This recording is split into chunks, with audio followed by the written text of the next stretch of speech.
front of the old State House at night. Why at night? Well, because a very important event happened here at night. But before we get to that, let's talk about what we did today. So I ventured into what is truly enemy territory. Yes, I did a tour of Fenway Park, and I love the New York Yankees. That's my team, and so I felt like I was venturing into enemy territory, like I said.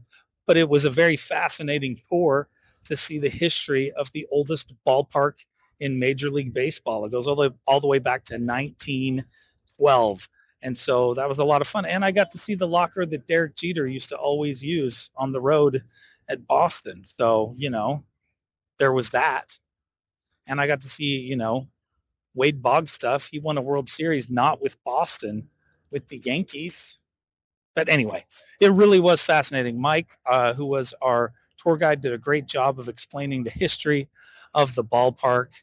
It was actually a lot of fun. After that, we did this really great tour of Beacon Hill and the Back Bay. Beacon Hill is kind of the ritziest neighborhood of Boston. It's very old, and it's got a lot of really neat architecture. They're very particular about how things are done there.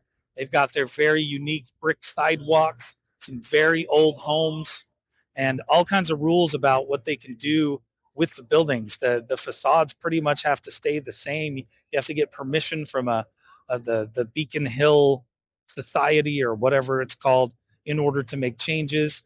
A lot of very beautiful pictures that we were able to take there. We had a great guide. Her name was what? Saba? I think that's what it was. She's been doing tours there for like 20 years. She knew all kinds of crazy things about the houses there. It was really interesting. Some very expensive, $15 million penthouses and that sort of thing in the Beacon Hill neighborhood. We had a lot of fun with that. The Back Bay was also neat. That was more of a French style architecture. Those were newer than the Beacon Hill homes. So we're talking like 1800s for the Back Bay. Does that sound right, dear? More, late 18, early 1900s, that sort of thing. I could be totally wrong. But some great photos there. We saw a little bit of Boston Public Gardens. That was the first botanical garden. I don't know if it was in the world or in the United States, but one of them. Then we, did some shopping at Faneuil Hall, Quincy Market. Quincy is how they say it. That was fun. But right now we're standing in one of the most important historic sites ever. This is where many consider the revolution to have begun. This is where many consider the first blood of the revolution to have been shed, right here in front of the old State House. Everybody's familiar with Paul Revere's famous engraving of this that shows the British soldiers standing in a line, massacring innocent, helpless patriots. Not the way it happened.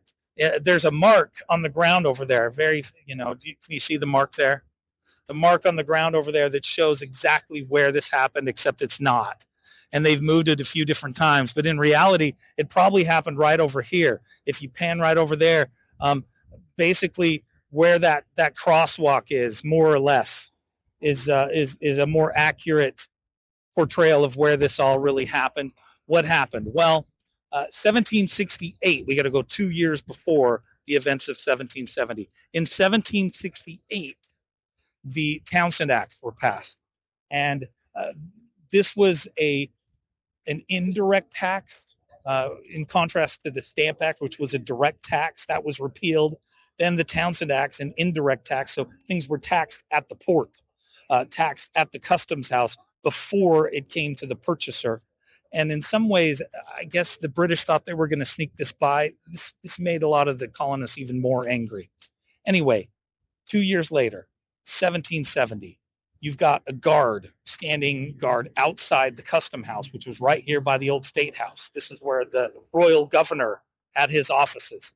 Anyway, there's a soldier. He's out there. He's being berated by some perhaps inebriated individuals. March 5th, 1770. It was especially cold March 5th. There was snow on the ground. It was a very cold night. That factors in. So anyway, the crowd gets bigger and bigger. Pretty soon he calls for the main guard. 8 more soldiers come out. They're just trying to get him out of there, but the crowd has grown to 200 plus, and they are throwing insults, of course, but they're also throwing clubs and chunks of ice and rocks and oyster shells. It gets to be a pretty hectic situation.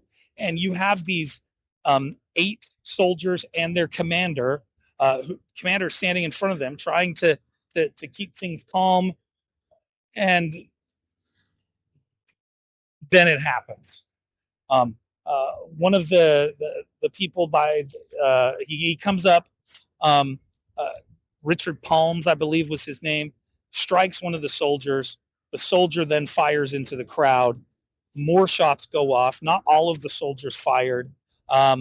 And anyway, when it's all said and done, 3 are killed initially, 2 more die later. So there are 5 that are killed in the Boston Massacre. Probably the most famous of these is Crispus Attucks, who was the first Black American to die in the cause of the Revolution.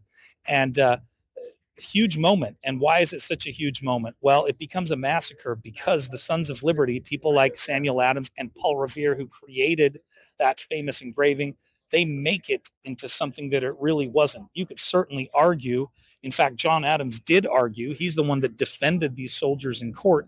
He believed they were not guilty. He believed that they had not murdered anybody. He believed that they had a reason to fear for their lives and that it was a self-defense situation. He wins the case, both for the commander, Thomas Preston, and for the 8 enlisted men. Only 2 of them were convicted of a lesser charge of manslaughter. Their only punishment was getting an M branded on their thumbs. That's it. So the jury, again, a jury of Massachusetts men, found them not guilty. So really, they had reason perhaps to do what they did, but Samuel Adams of the Sons of Liberty, Paul Revere, they want to turn this into something that will infuriate people across the colonies, and it works. You call it the Boston Massacre. You have that engraving, and that's is what people think of across the colonies when they see it, because they see that picture and they feel like the British are just indiscriminately shooting at people. That all happened right here on what used to be called King Street and is now called State Street, the side of the Boston Massacre.